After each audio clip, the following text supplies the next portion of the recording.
And I learned this because one of my best friends did this years ago, where he sent me like an email with like kind of, you could do it anonymously or you could put your name on it and give him feedback. And I was like, that is brave. And I loved it. I admired the bravery and the courage in that to get feedback. Daniel Principe, we have on the show today. Welcome to the Sevo Show.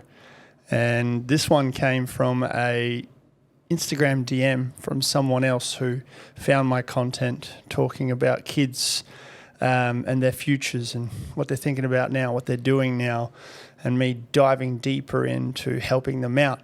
And then someone connected me with Daniel saying, hey, you should hit up this guy. Checked your account out. And I haven't actually told you this, have I? Not the full backstory, yeah. So this is nice. So, and that's, yeah, I'll have to scroll through to see who did this connection. So shout outs to you if that's you. But yeah, I saw your stuff and I was like, yes, this guy gets it. And it's someone that I'm stoked to have and to establish a relationship with, and hopefully in the near future talk to schools together and share our stories. So thanks for being here. Oh, it's great. Thanks, Seth, for having me. And yeah, appreciate you reaching out. The internet's a crazy place, strange place, but yeah, I love the connections that you can make and the internet friends you can make, and then hopefully do some good with. Absolutely. Collaborate, not compete. That's how you do it. So Daniel, your background, what's that name from? Oh, Italian. Southern Italian. Yeah. Nice. Yeah. Nice. Grandparents all migrated here after the Second World War, and very thankful. Yeah. It's good to live and grow up in Australia. Yeah. Yeah, love that. Yeah. Me growing up in Russia, seeing how it could be, like the perspective that I have, but also having that through my mum and my grandparents, and then obviously your grandparents is an important part of our storytelling. You know, where we come from and remembering that as well. Yeah, absolutely. So how did you just for the audience, the format today and every other episode I'm trying is establishing where you've come from and how you got here, what you're currently doing and where you're going to next. That's kind of the whole conversation. So let's start from the beginning. Obviously, birth. Likewise. What was your interests back in, let's say, school as a kid? Let's start there. Primary school, eating lots of Italian food, playing football, playing cricket. Pretty active kid, loved my sport, loved reading. I was actually a bit of a nerd as well, like such different times. I'm going to out myself in terms of just such a different time that I could fill my days just doing maths equations in my room, also lighting fires in my room as well. Yes. So, diversity of interests, but that I would have said a pretty active kind of life growing up here in Inglewood, and went to Inglewood Primary School and then obviously on to high school. And grew up in Perth, and as I said, Italian kind of upbringing. My parents separated when I was 7, and that's always formative for people in different ways. And relatable. Yeah, and there's both challenges and positives that arise out of that, and how you navigate that and respond to that. Went down to Margaret River for a little bit and had to go to school there for a year, which was confronting for me. I actually just went down there for the first time in 20 years over the weekend, and kind of relived some of that, and went there and was I was such a such an anxious kid in a new environment. And when you contrast that, and I'm sure we'll get to the now in the future, with what I do now for work, it's incredible, the stories. And I'm quite a deep thinker, and I reflect a lot as to that journey, and to think, anxious kid and where I am now and what I'm so privileged to do. Yeah. Would you think that if you stayed at Inglewood the entire time, your backstory wouldn't be as relatable, and therefore maybe not have the opportunities you have now? Yeah, perhaps. Yeah, I think in some ways I look at most of the challenges, whether things that I've done that have hurt me or hurt others, or things other people have done to hurt me, either indirectly or directly. That's just life. And as I often say to young people, I can't wave a magic wand and make all pain, grief, loss, tragedy go from your life or anyone's life. And so much of it is how we navigate it. And I think it's definitely humbled me in a good way. It helps you find strength and resolve, and hopefully, humility and grace that you didn't think you probably had. So let's unpack that further. You're in you're in high school in Margaret River? No, back here in Perth. So just Back did a here in little Perth? stint in Margaret River, came back to Inglewood, and then went to high school here in Perth. Yeah. So when your parents divorced, do you remember that time? Yeah, vividly? I do, but not with great clarity. Yeah. You know, like you just know it was a volatile, unknown time, lots of change. And what was the reason you came back to Perth after that stint? Because I would have stayed in Margaret River, to be honest. Yes, it's a nice spot. I did enjoy Dunsborough over the weekend. Just our own well-being, and obviously Dad was in Perth, we were in Margaret River, and there was just other unhealthy relationships going on in the background in terms of my parents, and definitely don't want to like throw them under the bus. They were doing the best they could with what they had at that time, and I think just the whole lot just wasn't workable. We were coming back to Perth every 2 weeks so I could spend time with Dad and these sorts of things, you know, and that's not a good, stable kind of upbringing with lots of change. Young people do need stability as they then get their wings and branch out. And so, that wrapped up and then continued going to school in Inglewood. So what helps you get over the fact that your parents were divorced at such an early age for you? Yeah, at the time, you don't have the full emotional and mental capacities to make sense of everything. And I think at times you know, as kids, I mean, for lots of things you can think, is this my fault? Have I done something wrong? Am I the problem? And thankfully, you know, that was never said or uttered at all, you know, but you still think thoughts, even if no one ever says like you are the problem. It's amazing how many of us can internalize that and think that we're the problem or we've done something wrong or the reason something bad or sad is happening is because we're at fault. And so I would say like over time being able to have like conversations with like both parents, like mum and dad, and just understand their experience, but also share my experience and how that was for me. And I think that's something that you get better at over time. Like no one's great at having big heart-to-hearts. In the moment. No one is. And so that's just been a lifelong journey. And, you know, if you're a young person listening or any person, you could be our age, you could be older than me, like, and you're still working out how things maybe unfolded at home because no one necessarily gets to control their hand and how life, you know, deals that to them. Like, I think, you know, there's always invitations to hopefully, I guess, listen, get to know others, be known, have those conversations and get better at it. Because like no one does hard conversations well. Like no one has that as an innate ability. Yeah. Like we all learn and develop different skills based on our temperament to get better at that. I always say I'm a recovering people pleaser. So I've had to learn to be grounded in myself and confident to say things and potentially be disliked or be misunderstood by someone and be okay with that and have an opportunity to go again the next day. Go off, man, go off. So teenage life, you're prepping for adult life. Mm-hmm. You're doing the migration stage. You're about to. What was that like for you? And this is a question I want to ask every guest on my show. Yeah, I'm really establishing that, and it's a question I ask the kids right now in 2024. They're not ready, and that's fine. But I also want to give them a perspective of every guest, of what they went through. Yeah. So you're 17, you're in year 12. Yeah. What's that like? Yeah, feeling finally a little bit more grounded in myself. I was a soft, sensitive kid and still a soft, sensitive adult, but have just learned to have more resolve and resilience. And I think by that stage, I'd finally, become a bit more secure in myself. But yeah, I was bullied quite a bit because of that. And I'm sure I'm not going to name it, I'm not going to say it, but you can imagine if you're a guy growing up and you're a soft, sensitive guy, you can imagine the kinds of things that are said about me on a routine basis. And I think by the time I got to year 12, a lot of that had stopped. I feel like people had grown up, and there was also some tragic and heartbreaking things that had happened in our community that I think had caused people to reassess how they were treating one another.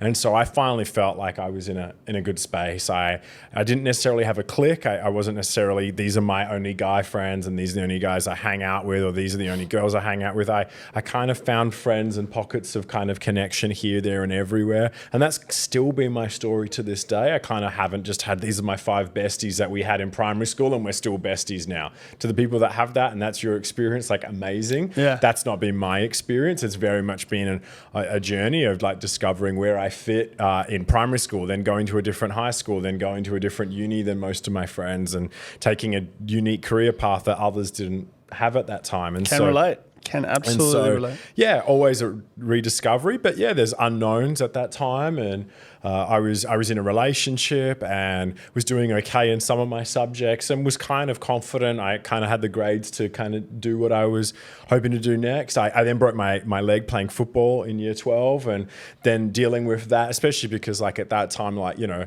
you're in year 12, you love representing your school at any grade, at any level, because you're just like, I love representing my school and playing football with my mates. And so I missed out on most of the football season as well as athletics, and I really enjoyed athletics. I really enjoyed that, competing against other schools, and I was only good at a couple of different athletic enterprises, but yeah, I still enjoyed that and missed out on that. And so reconciling that and reconciling like, what am I going to do next, and not fully knowing, and part of breaking my leg informed that, because I then went on and like, I was decent at human bio. I was getting A's, liked my human bio teacher, Miss Savvy Walsh, if you're ever listening, like shout out to you. I still have the lovely card that you wrote me in year 12 and still look back on that with fondness. Had some great teachers like her and some others that I really connected with, and felt that, yeah, a genuine connection with them and their goodwill to hopefully get you to succeed. And then I broke my leg. I was good at human bio.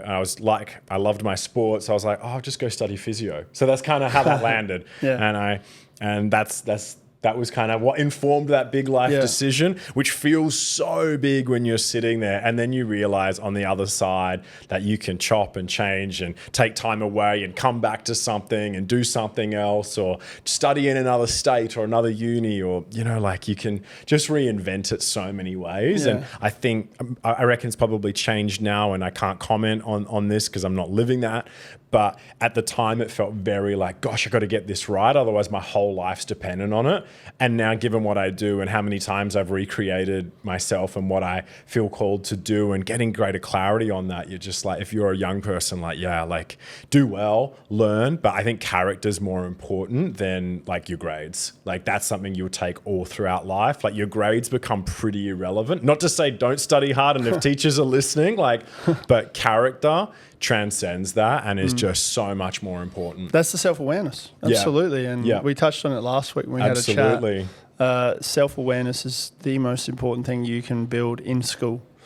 If you suck at maths, but you don't like maths, it's good to have the foundations. You can always come back to it later, but knowing you can come back to it later without kind of going, oh, I can come back to it later, I'm not going to try now. That's a bad habit to build. But yeah, the self-awareness part and the self-esteem part as well. I see that the younger kids, going back to your journey and your perspective on this, they are lost, or they feel lost in that moment. They're like, I'm getting bullied, or I don't know what I want to do, or I suck at every subject, or whatever. And they get sucked into this, but then they're also scrolling on their phones, which we didn't really have. We were still, doing our thing. And I think for me, the pivotal moment was connecting with those right teachers at that time, realizing they're on my side, and realizing without kind of trying to be too close to them as friends, but they can help you. The ones that really cared, and they had a significant change in their life and in my life, and much like yourself. Do you think that's important to establish as early as possible with kids in school? Yeah, absolutely. And I look at that and that different trajectory in primary school and in high school of teachers that you connect with. And hey, this is just true of life. You're not going to connect with every teacher. Not every teacher is going to connect with you. Yeah. We can't be friends with everybody in this life, and we're not supposed to be. But you will hopefully find one adult that gets around you, and hopefully you open yourself up to that, to be encouraged, to be inspired, to want to connect with them, to learn from them. And I think ultimately we can learn from every single person. But I definitely think when we feel like a chemistry there with a particular person, it does help in that regard. And yeah, just be open to that. And I think, to the teachers, like, gosh, they play such a pivotal role. I look back at some of my male teachers, of course, some of my female teachers, but my male teachers who were some of the first healthy male role models that I look back on. Again, they don't have to be perfect. They don't have to be, have it all together, but they were just decent guys, good guys, had EQ, were encouraging, were thoughtful, and modeled some really great characteristics that I'm so grateful that I had their influence in my life. And not to take that for granted. Do you think that's missing nowadays more, or? Oh, look, in my work, I meet so many fantastic teachers. Yeah. I've been meeting with teachers all this week, heads of wellbeing, and looking at what schools are doing more and more in their curriculum. And I feel for them. They've got so much that they have to tackle. And you mentioned it just before, the phone situation. Obviously, guys, I'm sorry. I think it's a great thing that most states are now taking the phones away from school. I agree, 100%. It's just such a distraction. You need to learn how to focus. Totally. And so I think teachers have had to wrangle with that. And again, that's not a criticism at young people, by the way. They didn't create the smartphones. They didn't create social media. They didn't create all these pop-ups, all these algorithms. That's not their fault. Yeah. They're going through puberty, adolescence, developing their frontal lobes when we're living in a culture that is more distracted than ever before. Popping stuff into their face non-stop through every app. So it's like, that's not their fault. But like, how do we help them navigate that? Because, this will date me. Like, I got my first phone in year 10, which was a Nokia 3310. Same. Which, same. limits the amount of carnage you can inflict on yourself and others, because all you can do is play Snake on the back of a school bus. And scab off 1 cent text. That's right. Can I have $1? Can I have $1 for credit? Do you remember that? Yes, I love that. Can I have $1 for credit? And then looking back at it now, 100 messages. Yeah. And nowadays, that's not enough for like couple of hours if you're on it. Like, that's right. Can you imagine if a group chat's going wild? Yeah, absolutely. Absolutely. Imagine group chat back in our day. Yeah, I know, Group chat, I reckon I would have been suspended many times. Yeah. I remember when I discovered you can make your own ringtones or your own text message tones, and I'd record some random stuff and you just hear it in class. Your followers aren't going to relate to this, but I'm glad you're sharing it. And they don't even have ringtones. The phone just vibrates because it's in their hand the whole time. And they're like, Do they take calls? I heard Gen Z don't really like calls as much, more kind of... Let's get into that in a sec. Because I texting. really want to... What about voice memos? Love that, though. Let's get into that in a sec. Sure. Because I really want to come back to what happened in your 20s to get to where you are now. Great question. Let's cover it quicker so we can get back to this. Perfect. Kind of went on a journey of going, okay, I've now graduated as a physio, don't know if this is really for me, and had some really formative things happen in my personal life, both tragic and beautiful, all at the same time. Had to learn some lessons the hardest way possible, especially in romantic relationships. What's the hardest lesson you can think of in that department? Oh, gosh. I didn't take responsibility for the decisions I was making in life, and life was kind of happening to me. And of course, there's things happening to us that we can't control, but there was stuff I could control. And I was too kind of scared to kind of make decisions and cop the consequences of that until it was too late. And I hurt people as a result of that. I hurt myself. And I learned the hardest way possible. Like, if you're going to have to make decisions and live with the consequences in life, you may as well make those decisions yourself and then cop whatever comes, rather than feeling like you're allowing or seeking other people's advice. Now, get advice, but you have to make the decision and have to live with the consequence. So I've learned that and still learning that. Harks to some of the people pleasing. I then moved to Sydney in my mid-20s to do a postgrad in media and PR, and really interested in the topic of propaganda. Was working in politics, working in media, fascinated with this way that we can shape beliefs and attitudes through the messages, images, videos we consume. Like, it's all shaping our beliefs, our attitudes, our ideas, how we see ourselves, how I see other people. And really fascinated by that. So that was a great journey. Again, getting out of my comfort zone. I'd never written essays before, and all of a sudden I've gone from science to doing a Master of Arts. And I'd like, my extent of essay writing was sending emails like, hi, please see invoice attached, like kind regards, to all of a sudden writing thousands of word essays about philosophy and media and politics. And that was like scary, because it's like, what happens if I suck at this? But then I also wanted to do good. So that then kicked into gear and went on that journey and learned a lot. And lived in Sydney and learned more about myself, being able to adapt to a new place. And Nice. So you talk about obsession and you talk about self-awareness and how you realized maybe physio is not for you. What do you think kids could do now to avoid getting into that place? And I'm not saying it's a bad thing to learn from that experience, but I'm coming in from a point of, let's see if we can avoid wasting a bit of time in our lives, because 4 years is such a commitment for that tertiary education. Totally.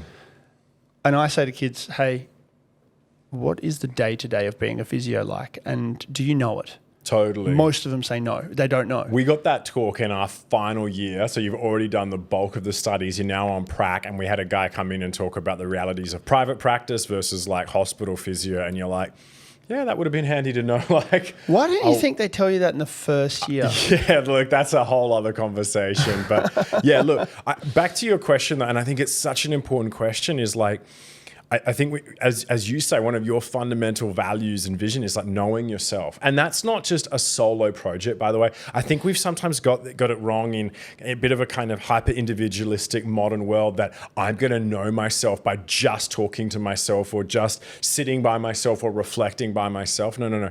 We get to know each other in relationship to others. So yes, like ultimately you got to make decisions for yourself and no one's going to make life happen for you, but knowing yourself, knowing your strengths, knowing your weaknesses, knowing your insecurities. I think we have some insight into that, but gosh, it's a brave thing to do. And I encourage everyone to do this as part of like mentorship with me, is like, have you asked like your best friends and family members, people that actually know you, what are my strengths?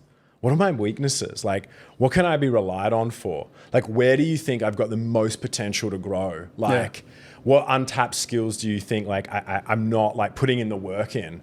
Like, that's exciting, but a bit scary. Yeah. If you're really open to that. It's confronting. And I learned this because one of my best friends did this years ago, where he sent me like an email with like kind of, you could do it anonymously or you could put your name on it and give him feedback. And I was like, that is brave. And I loved it. I admired the bravery and the courage in that to get feedback. And so it comes back to it, like knowing what you're good at, you know, like, and like, asking others, like going on the journey with others. Because if someone's like, if I came out and was like, Sev, I really want to become a singer. Like, I can't sing and I have no rhythm, and I own that, right? So if I'm really, really thinking that that's what I'm about, that's what I'm going to do next, the people who love me and know me owe it to me to be like, Dan, that's not going to be a good, you know, use of your time if you go and pursue that over the next few years. I think that is a great point. But at the same time, in this day and age, people see that as like a bully, or why are you putting me down? Why don't you believe in me? Or why are you saying that I can't? Watch me try. I'm like, okay, we'll do that. But realistically, it's the difference between an optimist and a realist, right? Yeah. And then you got pessimists as well. Like there's a graph that goes through this process. It's uninformed optimism, right? You're coming in uninformed. Yeah. But what can you do? You can test it before you go all in. You get informed by people who have done it before, and then ask yourself, do I want to do that? Can I do that? Would I be obsessed enough to learn how to do that? And ask my friends, do you see me doing this based off of how you know me? No one's doing this. That's right. Right? But then you push through, you persevere because you're your boss. You want to be an entrepreneur. You want to be that girl boss or whatever. And then you go down the slope of informed pessimism. And then you're like, oh my God, this is so much more than I realized, because you didn't do your research. Yeah. You jumped in because everybody else was doing it, or your mate succeeded and they became millionaires out of it. You're like, I need to do this. And then you realize, oh man, you didn't tell me about this. You didn't ask, you know, I'm just doing my thing. But then that's when the real magic happens. If you really have that, what it takes to go up the scale. But before that, you get into a third zone called the Valley of Despair. And the Valley of Despair is, oh my God, what do I do? Do I really want to do this? Do I really want to learn all this stuff that I didn't know, I was uninformed from? What happens to most people? They give up and they start again. That's not a bad thing. That's your self-awareness going, oh, well, yeah, now that I know and I know I'm not capable of it, I'm going to start again and start the whole cycle again. But most people, and this is an Alex Hormozi philosophy, or I've heard him say this, most people just cycle through those 3 steps over and over and over. But the ones that have that self-awareness from the start, do the research, ask their friends about all this stuff. When they get to the uninformed optimism, they're actually informed. And by the time they get to the realization of how hard it actually is, they're ready for it. They want to do it. They want to push through. They're motivated to get through it. And then the valley of despair is just them overcoming those problems that they're learning from the experiences, including the failures. And then the 4th step happens, the success. But I feel like we can really jumpstart kids in those early days to inform them whatever they want to do. You want to do that? Great. It's not about the grades. It's not about the getting into the right university and getting with the right employee. It's about the day-to-day of every single task you have to do once you're there. If you wake up and you feel, I want to do that. Oh my God, I need a qualification for it. Okay, cool. I'm studying it. And then when you get into the course, you're like, oh my God, yeah. Awesome. This is fun. I love this unit. Okay, this unit sucks, but I need to learn it because I understand that that's going to help me with this part of the job when I get there. Yeah. But when I go to unis and I see the students, they're like, oh my God, I have to go to uni. What do you mean? You're studying for a career that you love. You're paying for a career that you love. What do you mean you don't want to go to uni? It's a prerequisite of a passion. But they're not passionate about it. So I'm like, why are you wasting 4 years? And why are you wasting money paying for a course? Oh, yeah, you can change. You can realize it's not for you. But can we get them early, Daniel? What do you think?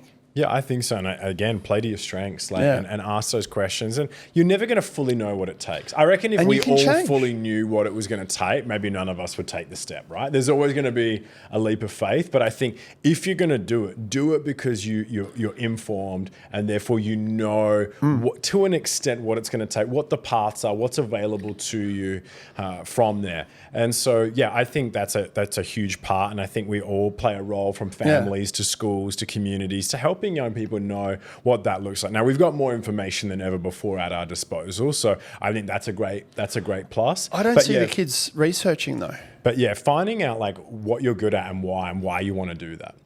And it's like, so like someone could say like, I love teaching. And does that mean they need to be a teacher? Because there's so many different ways you can activate the vocation of teaching. Like not in a teaching field, like you could be an expert in something else and you love teaching on woodwork, or you love teaching on community gardens. Like it could look so many different ways. And so I think I love to always get to the why and the heart behind something else. Or someone can say, like, I love, working with elderly people. Yeah. And it's like, well, what does that look like? There's so many different ways that you could come alongside and serve elderly people and help them. And you could do that through healthcare, but you could also do that through a trade. You could do that through a business. You could do that through a local cafe that caters to a certain particular clientele. So it's like there's so many different ways that we can fulfill on some of the things that we feel passionate about. But I think it's like getting to our why and then also reflecting on, well, what strengths are great. So for example, if you said like, I want to work with elderly people, and you're like, well, I don't want to work in hospitals, I don't want to work in healthcare. Well, that rules out a lot then. So then it's like, well, then what could that look like? Would you want to be involved in a business that caters to elderly people, or gives them equipment to help them live better in their homes or in their communities, or you got to kind of explore. We need to go through the variables. That's right. There's a big variable we haven't talked about yet, and that's the money side of things. Sure. Yeah. So why do parents say to a lot of these kids going, that's not a good career, that's not a high paying job? They become tiger parents, or they want to support their kids. They want their kids to succeed, but the kids want to teach people in old people's homes because that's their thing. Yeah. They want to, they want to be truck drivers because they love that. Totally. Right? Or they want to do like a community gardens thing, but it doesn't pay well, right? And the economy is not really helping with a 0.5%, vacancy rate for rentals, here in Perth. choosing a passion like that, the big variable was money. So then you go, all right, what else is there to do? Mines. Is it something that you want to do forever? No. But then you get married to the money. That's another topic, right? But let's go back to that one variable. How do we find what we love, find what we're good at, and then go, yes, I can see myself doing that at least indefinitely until my self-awareness grows to something else. Yeah. But then also, how do we find that element of, okay, it's going to help me live? Yeah. Yeah, absolutely. And look, the reality is, and I can only speak from my experience on this, like no one is going to pay you to do what you love and what you're good at day one and make that sustainable, right? There's a lot that goes into that, and there's a sense of you need to develop character, you need to develop professional competencies, you need to develop networks, you need to, I guess, kind of show up and press on and persevere. And so for me, doing what I do, where I get the privilege of going around and speaking to a lot of young people, like I did it volunteer for like 6 years and took my annual leave away from my day job and took work-life balance days to go and volunteer so I could engage with young people in schools and in communities, and steadily like did the work and hopefully got better at it in a way that people took note, and other people were like, yeah, Dan, actually, like I actually think you should pursue this. Like you should kind of continue to do this. And I think so there is a sense of, I was working a full-time job that I loved my colleagues, wasn't definitely the thing that made me most come alive, and using my spare time or taking my own annual leave to go and do the things that made me come alive and to continue to contribute in that space. And so I would also say that there could be a need for like, how about both? Like, or, you know, if you don't have to, then great. But like, I think for a lot of people, they do work their job and have their passion project on the side. And there is that question of when you go from hobby to semi-pro, the art of pivoting, and finding that out. And now, look, I'll be honest, gang, I'm way more risk averse than most people. I love to talk, to think, to sit in my reading chair that's a cream color to this, and just kind of think things through before acting, right? But so therefore, I like wanted to have more financial security and like did it incrementally. Other people are like way more entrepreneurial than me, and like more power to them. You know, go be a girl boss, go be whoever, and just jump into something and do that if you're doing it informed, you know, and you've kind of counted the cost, weighed it all up. Do I have what it takes? Have I thought this through? Do I have a bit of a plan? Have I spoken to some people that have gone there before me? And so that was my journey. And then coming to a point where I hit a tipping point where I was like, okay, I'm getting more work in this space. I'd love to do more of it. And I was like, I'm actually prepared to take a pay cut to do what I love. Yeah. Like, I'm actually prepared to leave my government job, which was quality, which was secure, which I enjoyed, to step away, to take a bit of a risk and see if I could make it happen. And that was me like taking a leap of faith, which, I'm grateful I did it. And hey, but were you informed? I was, in some senses.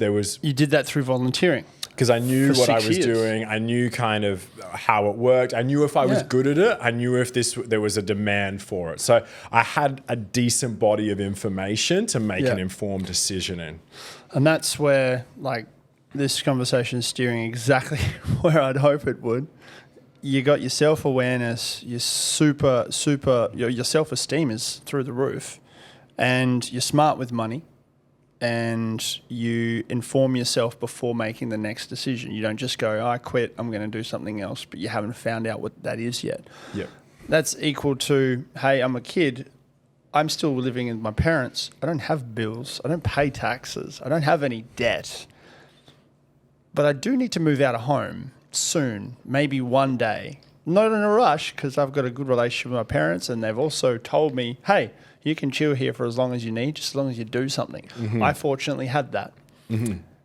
But some kids obviously aren't in the best relationship with their parents, or they're in a broken home, or things like that. And they ask me all the time, Seb, how do I escape? How do I get out of this? How do I leave school by year 10? What do I do? And I always say to them, you need to be informed. Do you feel like you're informed enough? And if you are, what is your plan? Is your plan solid? Have you sought advice from someone else who's done this before you? What is your contingency plan? But also, sorry for the interruption, but this show would not be possible without the help of Bright Tank Brewery. They are the major sponsor of the Sevo Show. Huge shout outs to them. Check them out. Great beers, great people, great everything. And let's get back to the episode.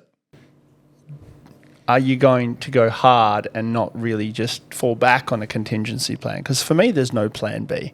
Yep. My self-awareness gets me to the point where I'm doing this and this is it. Mm-hmm. Obviously, money comes a factor where, you have to pivot sometimes, reset, but I'm still going to keep going with my dream. It's not worst case scenario, I'm doing weddings again. I love doing weddings, but long term, I don't want to be a wedding photographer anymore.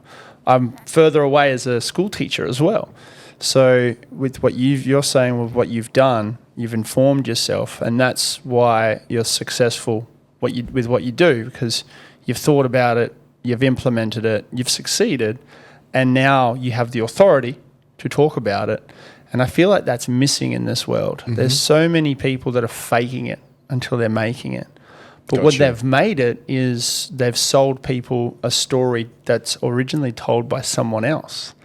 Like, I'm so confident with what I talk about because it's purely from my observation. Mm-hmm. There's no grey areas. And sometimes I say something like the informed, uninformed thing. I've lived through that, but I respect that Hamosi, I remember reading about that, but I'm like, oh shit, he just illustrated what I've done like so many times. But then sharing that with the young kids is such a valuable thing that we come into. I originally wanted to do that within the school because I had 5-year gap between finishing school and going to uni. So I started uni at 24.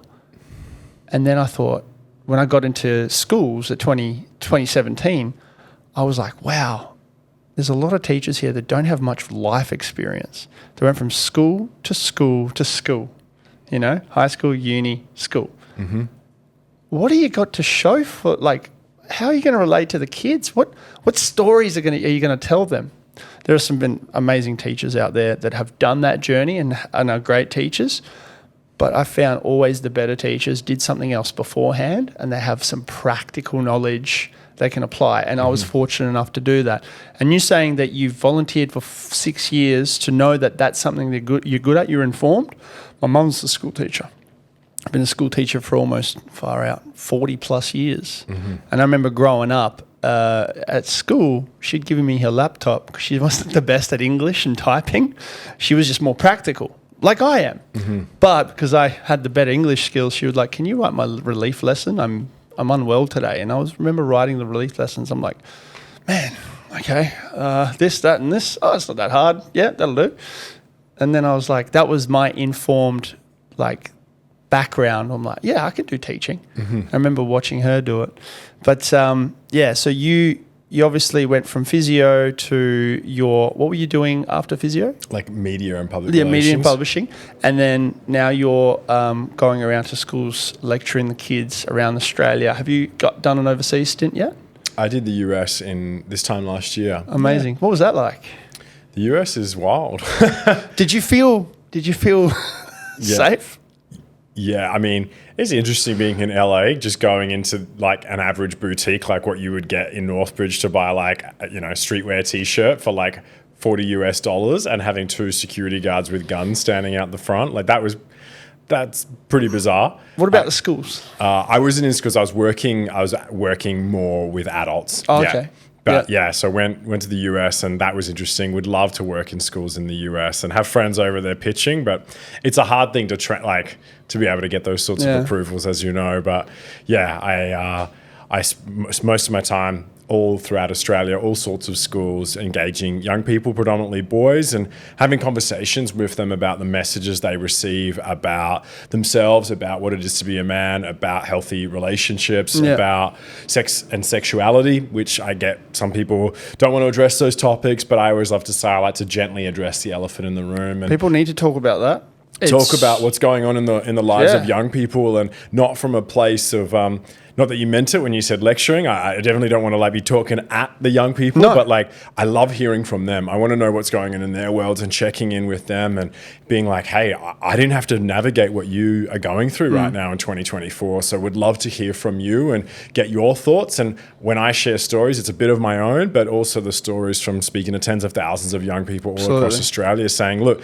you're not alone with some of the things that you're grappling with, that you're wrestling with and going through in life. Because I think sometimes we kind of feel like we're the only person who's going through something and that we're alone in it. And yeah, that's why I think stories and storytelling so important and having our own stories and being grounded in them. So I feel so privileged to be entrusted by schools and other organizations to do this work with young people. I certainly don't take it lightly. And yeah, just so grateful, especially for the way that, some of the young people like receive it. And I think sometimes the lads are a bit skeptical. They're like, who's this guy? Is this going to be another kind of sex talk? Is this a like telling off because we're boys or something like that, which it isn't. So we spent a bit of time unpacking that and then getting to the heart of it. And, you know, my tagline, my vision is like champion boys, challenge culture. Like I'm all about saying, hey, I so believe in your gifts, your talents, your potential. And I hope to just be a cheerleader along that journey, trying to champion you as an individual and as a group, and challenge some of the things that I don't think set you up in our society and in our culture to thrive in yourselves and in your relationships. I love that. You're a modern day Dr. Phil for children. That's great. Just kidding. We'll take that. I've never had someone say that, but I'll take that. I'll take that, boss. Thank you. Nah, Dr. Phil's a bit of a how are you? Yeah. The journey you're on is something that I admire, and I really respect and appreciate you having me come in and put my hand up to come along on the journey. My ultimate goal is to go out there and speak to the parents, speak to the kids, relate to them. And I'm already doing it as well through Adam P's Armed for Life, and that's always a fun time. And there's a whole bunch more in that. But I also see, like there's schools out there that they hone in on like standardized testing. We need to do this. There's no time for that. It's for me, like my most important lessons as a teacher or any talks I have is talking to a specific kid directly, going, what is it that you want to do? What does your best life look like? Not what do you want to do for a living? It's what does your best life look like? And I had one experience the other day. I was at university doing some filming, and I said to the year 9 girl, she said, I want to be a marine biologist. I'm like, great. So why are you here? She's like, oh, well, ECU offers a marine biology course. I'm like, great, cool, awesome. You've linked that together. Tell me what you like about marine biology. And she said, I love the ocean and I love the fish. I'm like, fantastic. Now, what sort of research have you done specifically to go into that deep blue ocean? And she said, nothing. I haven't done any research. I just like it. I'm like, okay, cool. We're at the very beginning, but you're at like 3/4, maybe halfway. I don't know where I'll put uni on the scale of liking something to I'm actually doing it for a living. So let's say call it halfway. The conversation then went to like we need to do something about this. Because I asked her, do you know or have you researched, have you been informed with what a marine biologist actually does? Now, I didn't give her a lecture or anything, but I kind of asked her questions to question herself. Now, I don't know if year 9's the best year to have that sort of thinking unravel for that child to go, oh, yep, because they've got hormones, they've got Snapchat, they've got TikTok and all this stuff. And this is primarily why I've changed my pace and my rhythm on socials, because I want my content to all be just value. Something educational but entertaining.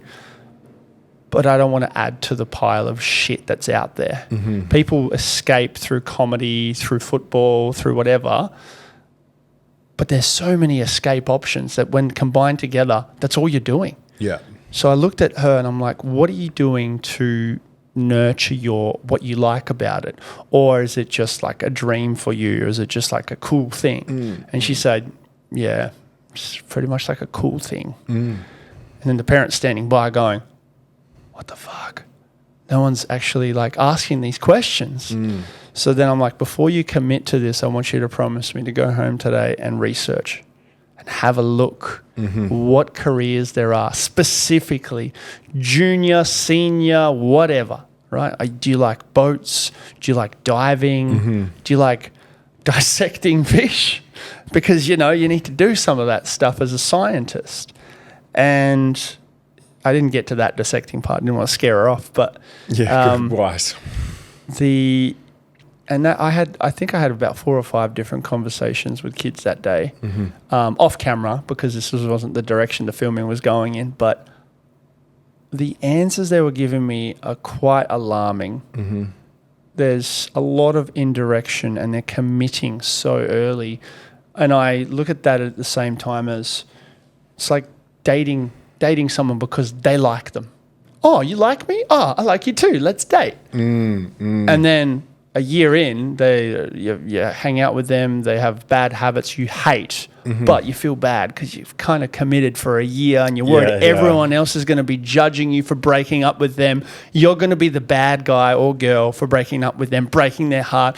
So then you feel trapped. It's the same in careers. Yeah, it's the idealization of it. Yeah. Which is a big fancy word to say that you've just dreamed it up to be something that it's not, Yeah, or you just don't know. And you may actually love it if you found out more, or you'd go, oh, that's going to be challenging, but I'm still committed. And I think, that is a challenge, and how we obviously do that and equip young people to therefore, make those informed decisions. And can I say, when it comes to relationships, even more so, like the quality of your life is going to rise or fall by the quality of your relationships. partner. You can have the dream job, but if your relationships are in chaos, whether that's romantic, friendships, family, that is not good. That's why I'm so passionate about, as you've said, self-awareness, us being healthy, us knowing what we're about, being grounded in ourselves and having those healthy relationships, and being able to choose them and not choose I think this person's great, or I like the idea of it, or I like what shoes they wear.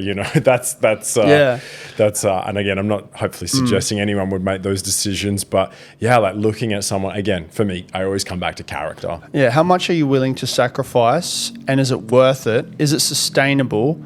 And does it make you happy? Does it keep you happy? I was fortunate enough to meet my wife now. We've been together almost 7 years, and every day I'm just like, thank God I don't have to think about that department ever again. How amazing. It's just, I go to work, I do my thing, I get home, we hang out. She texts me halfway through. She doesn't work. She's building her own little sketch business at home because I'm succeeding, and it's great. But I have the authority to talk about that and say, hey, guys, find someone that can give you value, but also offer them your worth. Don't be on a standoff, sort of Mexican standoff going, what can you do for me? And then the other person's like, well, what can you do for me? It's like, well, you got to compliment each other. Talk about it. Imagine first date, just getting over everything and just going, what's your end goal?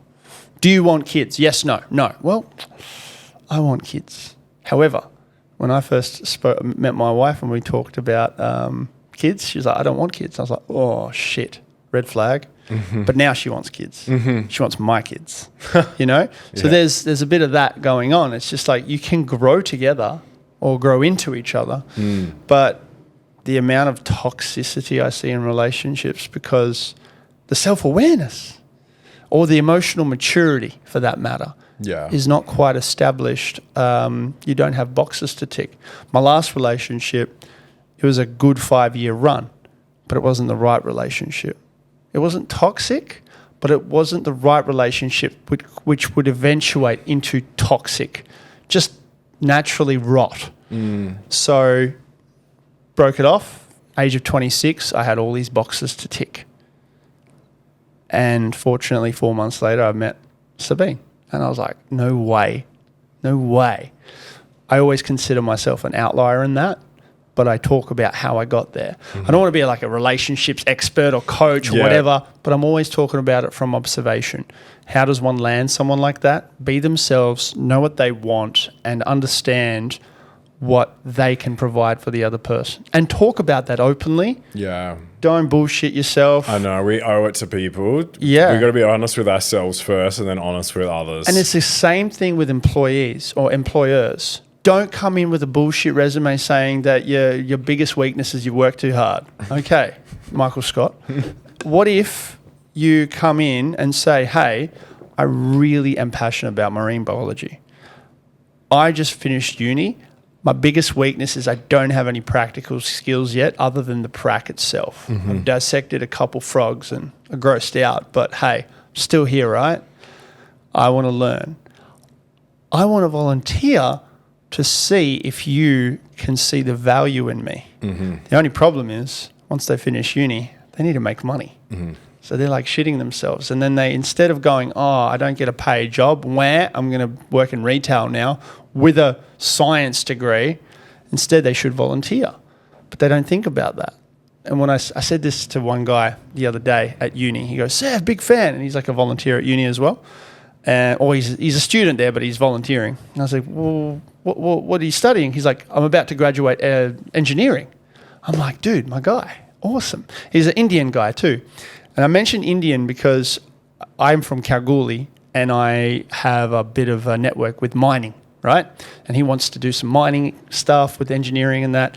And I know that the decision makers, they accept people based off of their appearance and they're stereotyped, unfortunately. So any Indian, Arab applicants, Asian applicants, as well, they put him in the same pile as, he's probably an overseas person, try to get a visa and waste my time trying to hire them because they probably don't have a visa approved, which means it's going to be a waste of time.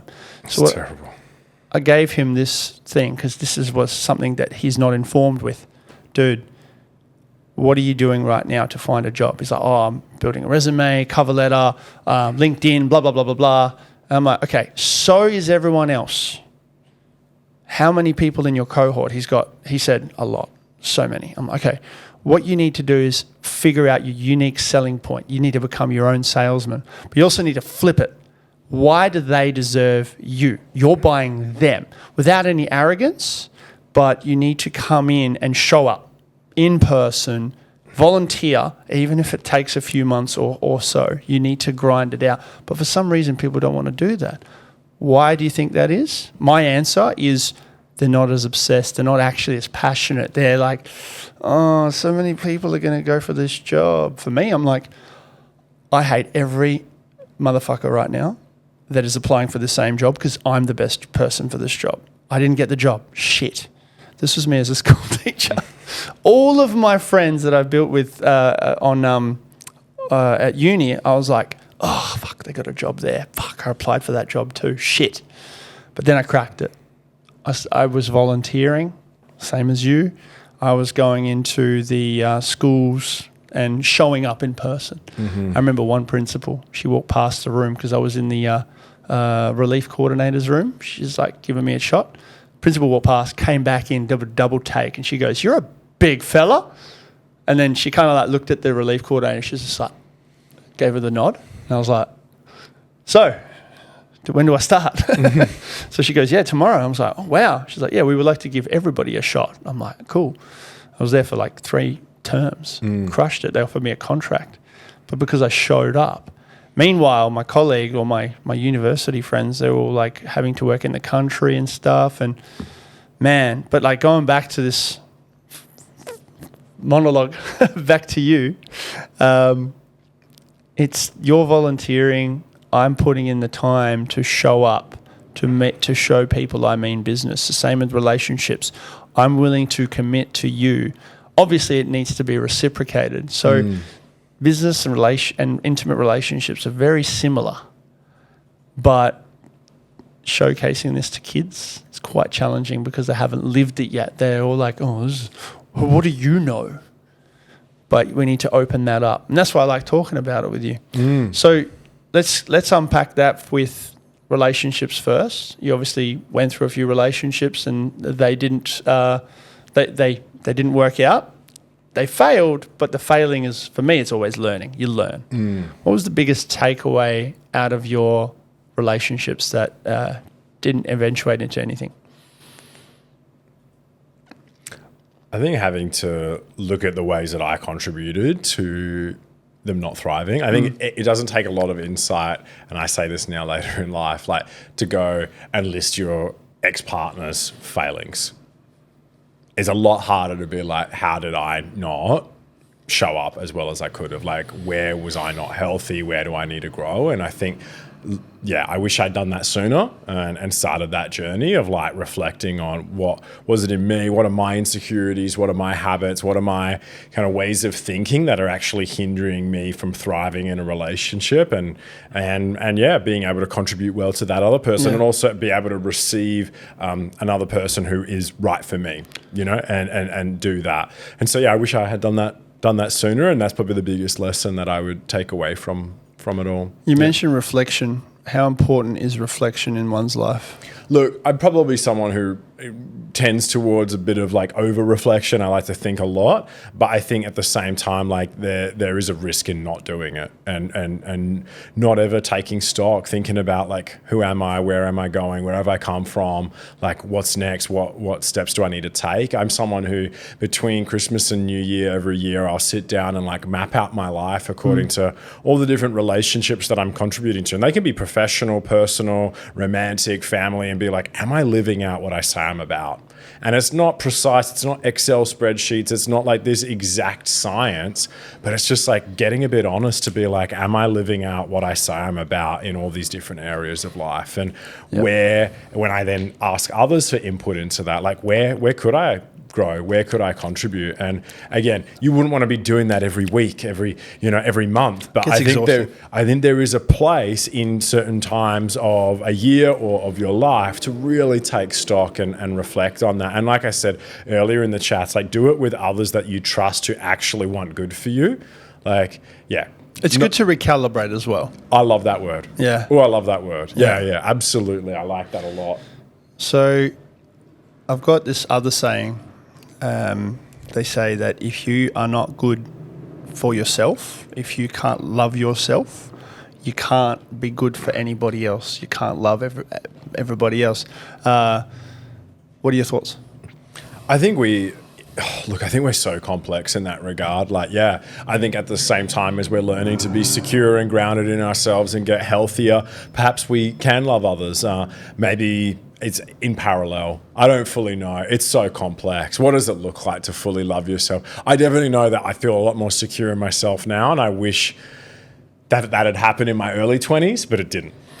Yeah. And so I think there's truth in it. But at the same time, I think we are so complicated, and sometimes, and by complicated, I mean we're just human. We just got so many different parts to us, and sometimes there's something about being loved well by friends, like mates, like having platonic friendships or people that care for you that actually helps you get to that point. I'm not saying that you're outsourcing your own sense of self and esteem and worth, but there's something about actually just like connecting with others. Like you look at so much of the pain and tragedy in life and like, especially like we live in a time of like a loneliness epidemic in the Western world and especially in men. And you're like, I wonder how many of us haven't learned to actually give and receive love and care and kindness because we just live kind of atomized lives and we're too scared to kind of get close to others and be loved and known. You know, and those sorts of things. So I don't know. That's a bit philosophical, and there's a sense in me that feels for people because maybe we don't know what it looks like. Yeah, I think the other thing for me, importantly, is don't rely on someone else for your own happiness. Definitely have support, like you said, but don't rely on someone else because you become vulnerable. And vulnerability isn't necessarily a bad thing. Like releasing yourself, surrendering yourself to your partner, the one that you really trust, but also making sure that you reciprocate that as well. But it is a vulnerability in the sense of if your sense of self, your meaning, your purpose, your security is attached to a friend or a partner, and if that, for whatever reason, doesn't, stabilized throughout life. Like it is it's a vulnerability in the sense of you don't have lots around you. And it's something that they've actually studied is looking at how when boys kind of become men and go through uni, they start to lose sometimes their male friendships, and they don't have the same social networks that girls and women have, and how that's so detrimental to them, especially if they find themselves in a romantic relationship where they're kind of putting so much of their time and energy into it. And I see it in my work with boys and men, and if a relationship ends, like they kind of go really dark, and I worry about that. And I worry not just about their current experience, but what's led to that. The fact that they've kind of put all their eggs in this basket of a relationship. And again, go all out. If you're in a relationship, like commit. What I'm saying is like commit, but also like make sure you've got good friendships and good family relationships and purpose in your work and purpose in other areas of life to keep you going. Yeah. And they reckon that's why sometimes women can bounce back better post-relationship, because sometimes, us men have done a disservice to ourselves by not making sure we do have other areas of our lives where we can thrive and get a sense of self and a sense of purpose. Yeah. And that's, putting all your eggs in one basket potentially. I see guys who, go all in on that one girl. Everything revolves around them. They're not hanging out with us as much. I've done it myself. Or they've gone into their careers all in. I would say the career would be the big one as well. That's the big one. And if that falls through and your whole identity's in that, and it's not in other relationships or other things that you find meaningful, that is also another big worry for guys. The way that I overcome that for me, because I'm all in on my career, or careers. I don't really call it a career. I just call it living my best life. But the things I do, I can make money from. I do have what some would consider, a 12 to 14 hour day, which is, somewhat unhealthy, because what else is left? Sleep and 2 hours of eating and hanging out with the wife. But also there is days where on Sundays I don't do anything, just hang out with the wife. And on Saturdays I do my thing, right, for most of the time. Sometimes that my thing ends up being what I do during the week anyway. But I don't really want to overthink that that's a bad thing either. It does get stressful, but it's my own stress. I feel like I go to a higher altitude on my own. I can't breathe as easily, but then I adapt and then I acclimatize and I can breathe well. And then I keep going higher. But sometimes I feel like I just want to go back down to base level and just chill there for a bit. But then I just get bored, But then I also observe other people and not comparing myself to them. However, I observe them, they don't ever leave base camp. But they're unhappy. But they're safe. But they don't have anything to talk about, And this is my personal kind of weakness at the moment, is relating to people like that. I want to help them. I want to unlock their potential. But sometimes they just don't want to. And I don't sometimes understand that. But I just talk about it without being a preacher and saying, hey, this is what I'm doing. I don't go, you should do it too. I'm like, ever thought about doing it yourself? Here's how I did it. That's much more open, because I love myself. My mum said to me, you need to love yourself. You need to be your biggest fan. You need to be unapologetically, authentically yourself and not give a crap. But then you need to remember other people. You need to help them, because if you're good, you may as well help other people. So that's kind of where I'm at. Sometimes I feel like I'm jumping the gun because I just want to help people now, where I really should be probably helping myself more, because at the altitude I'm at, I want to get further. And there is a peak for me. There is the moonshot Mars landing as well, but that's like I want to get to the peak as in a checkpoint. To me, that's just financial freedom, which to most, they never achieve.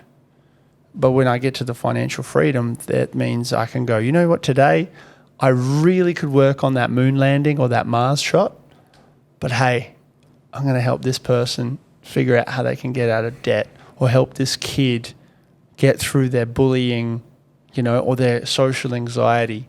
They haven't been to school for a whole year because of social anxiety. I want to make a whole video about that, just the whole day, write, film, edit, post it that night, and maybe that one kid or a couple of kids see it. Nowhere closer to Mars. Or maybe I am, you know? So, I don't know. I know where I was going with that. Just a reflection of myself, right? People do value different things. Yeah, when it comes to like, some people do want safety more. Like I would say I have traditionally erred more on that way, and other people love freedom more. They're like, I just want possibilities. I want to wake up and do whatever. And I think it's just meeting people where they're at and hearing kind of what matters to them. But yeah, I love that. I love the thought of being able to help others and do that. I mean, that's something that drives me. I'd love to have other young guys join me one day in doing what I'm doing, and if that was something that they felt passionate about, is like promoting, men's well-being and make it happen. Respectful relationships and seeing men and women thrive. That would love that, and so that's definitely the heart. So you're based over East. What's your next few months and years look like, preferably? Well, what it definitely looks like is a lot of travel, a lot of engagements across Australia especially in the next few months. Term 2 and Term 3 are usually the busiest. So I'll be back in Perth in June, but we'll be here, there and everywhere in between. And then, looking to next year. I mean, I think for me this year, I just want to consolidate what I'm doing, building a lot of relationships with a lot of new schools and a lot of not-for-profits. Looking to, like I said, probably next year, I would love to see more young people, young men, young women join me in this space. I'd love to spend more time equipping them to use their unique story, their passions, and hopefully their skills from a place of awareness to like contribute in this space. They don't need to be a mini-me.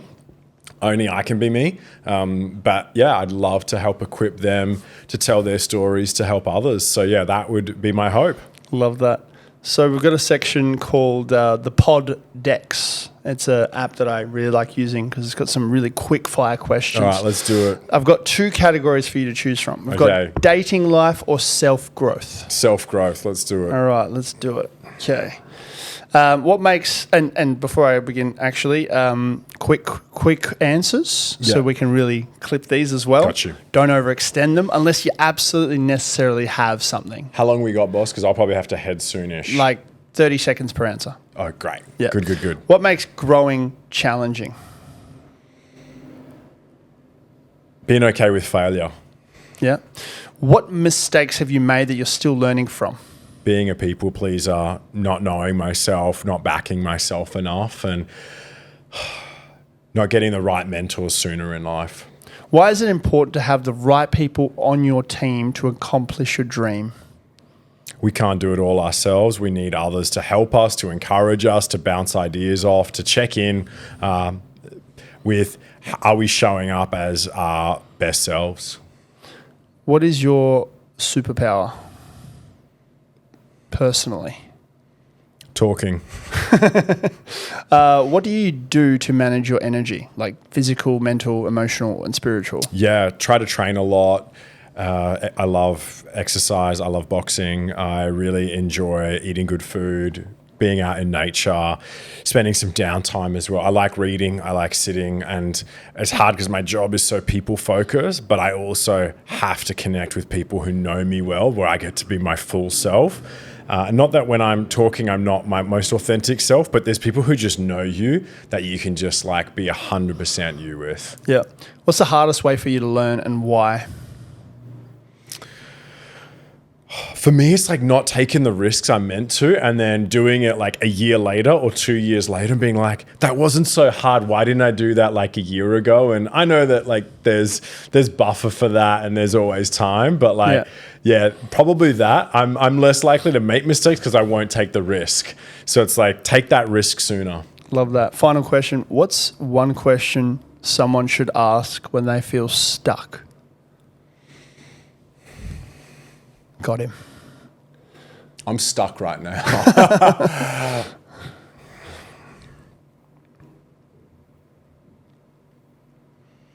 I've always been told to ask the question, why 5 times? I love it. That's a perfect answer. That's a perfect answer. Okay. The red phone. Someone's calling. You have to pick it up. Now? Yeah. Pick this up? Yeah, pick this up. Okay. It's It's Jimmy. His name's Jimmy. He's 10 years old. And he's asking you, what is your one single piece of advice that you give to him and his classmates? Jimmy, if you and your class are listening, what I would say is like character matters most. Like you're a young person. Life right now should be playful, should be fun. You should be enjoying each other's company, treating each other with respect, learning, growing. But as you go through high school, like stay the course. Character matters. Be kind, be loving, be respectful, be empathetic. And as you live that out, life will only continue to reward you and open up to you because character matters, and that's what will prevail long term. But Jimmy, have a good day and hopefully get to meet you one day in a school. Love that. And how do we get you out to a school? Schools can get in touch, whether it's the young people, love it when they advocate, whether it's teachers, heads of wellbeing, parents who head to my website and just access, put in a contact form, inquiry. I'll send you an overview and we can take it from there, one conversation at a time. Love it. Love your work, Daniel. Thank you so much for being on the show. And I look forward to coming out and speaking with you in the future. That'll be amazing. Thank you so much, Sev. So good. Thank you guys for having me. If you have any questions for Daniel, reach out. He's got his details in the description. If you're on the YouTubes, comment, like, subscribe, whatever that is. If you're on the Spotify or the iTunes, 5-star review always helps, and most importantly, helps other people that can benefit from this specific episode or this podcast. Find it. Means the world. It's free. So thank you for being here. If you're from the future, I'd love to hear from you and see where you're at and how this specific episode has helped you. God, I've said that so many times now. Thank you so much again, guys. And as always, good thanks.